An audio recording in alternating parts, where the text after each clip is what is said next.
जब अर्जुन ने सब कुछ होते हुए भी खुद को हारता हुआ पाया, कभी सोचा है जब इंसान के पास सब कुछ हो, ताकत, ज्ञान, परिवार, फिर भी दिल के अंदर खालीपन क्यों रह जाता है? यही सवाल उस दिन अर्जुन के दिल में उठ रहा था। वो अर्जुन जिसे दुनिया एक महान योद्धा के रूप में जानती है, जिसके हाथ में गांडीव था, जिसके सामने कोई टिक नहीं सकता था, लेकिन उस दिन उसकी उंगलियां कांप रही थी।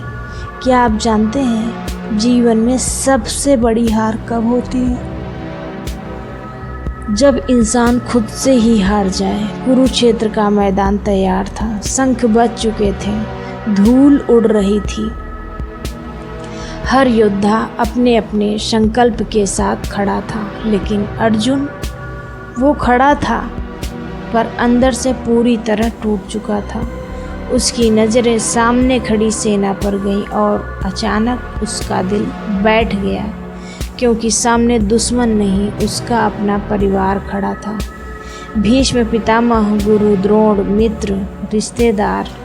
क्या आपने कभी ऐसा पल महसूस किया है जब सही और गलत दोनों आपके सामने हों और आप सत्य ही न कर पाओ कि कौन सा रास्ता चुनना है?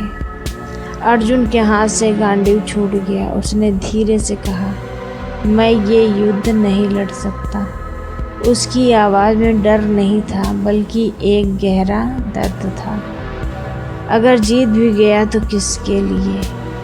वो ज़मीन पर बैठ गया, आँखों में आंसू थे। और तभी श्री कृष्ण ने उसे देखा। ना उन्होंने उसे डांटा, न समझाया, बस मुस्कुराए। क्योंकि कभी कभी जवाब शब्दों में नहीं, समझ में मिलता है। कृष्ण ने कहा, अर्जुन, तू जिस चीज़ को खोने से डर रहा है वो कभी तेरी थी ही नहीं। अर्जुन ने हैरानी से उनकी ओर देखा, और जिसे तू मारने जा रहा है वो कभी मरता ही नहीं। क्या आपने कभी सोचा है हम जिन चीज़ों के लिए रोते हैं, क्या वो सच में हमारी होती हैं? कृष्ण आगे बोले, आत्मा ना जन्म लेती है ना मरती है, वो बस शरीर बदलती है। अर्जुन के चेहरे पर धीरे धीरे शांति आने लगी, लेकिन उसके मन में अभी भी सवाल था, पर मैं अपने ही लोगों के खिलाफ कैसे लड़ूं? कृष्ण ने मुस्कुरा कर कहा, तू लड़ाई लोगों से नहीं, अपने कर्तव्य के लिए लड़ रहा है। जीवन का सबसे बड़ा सत्य क्या है जानते हो? हमेशा सही करना, चाहे वो कितना भी मुश्किल क्यों न हो। हवा चल रही थी और अर्जुन के अंदर कुछ बदल रहा था। डर धीरे धीरे खत्म हो रहा था। उसकी जगह एक अजीब सी शक्ति आ रही थी। कृष्ण बोले, फल की चिंता मत कर, बस अपना कर्म कर। क्योंकि जिस दिन इंसान परिणाम से ऊपर उठ जाता है, उसी दिन वो सच में आज़ाद हो जाता है। अर्जुन उठ खड़ा हुआ। उसने फिर से गांडीव उठाई, लेकिन इस बार उसके हाथ नहीं काँप रहे थे। उसकी आंखों में अब आंसू नहीं थे, बल्कि एक अटूट विश्वास था। क्या आप जानते हैं, भगवान हमारे साथ होते हैं हमेशा, लेकिन हमें तब दिखते हैं जब हम सबसे ज़्यादा टूटते हैं। जब अर्जुन ने सब कुछ होते हुए भी खुद को हारता हुआ पाया, तब वो जो भगवान श्री कृष्ण थे, उन्होंने उसकी उत्साह को बढ़ाई। अगर अर्जुन की जगह आप होते तो क्या करते?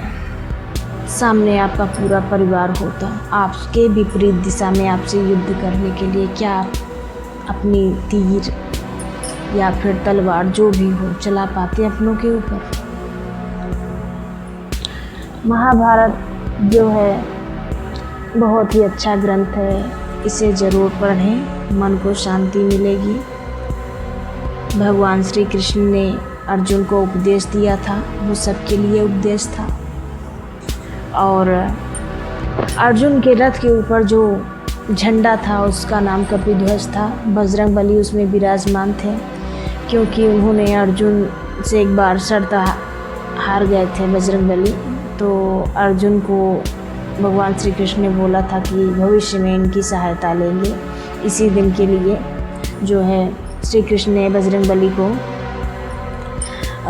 बुलाया था कि मतलब युद्ध है तो आपको, भाई बजरंगबली के आगे कौन टिक सकता है। अगर अर्जुन और बजरंगबली की कहानी आपको सुननी है तो प्लीज़ हमें कमेंट में यस ज़रूर लिखें। मैं अर्जुन और बजरंगबली की कहानी सुनाऊंगी कि उनके बीच कैसे शर्त लगी थी और कैसे जीते हुए बजरंगबली हार कैसे गए।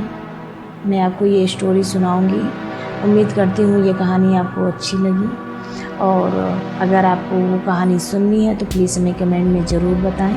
हम आपको वो कहानी ज़रूर सुनाएंगे और अच्छी भी लगेगी आपको। तो चलिए हम आपसे विदा लेते हैं, अपने शब्दों को विराम देते हैं। जय श्री कृष्ण।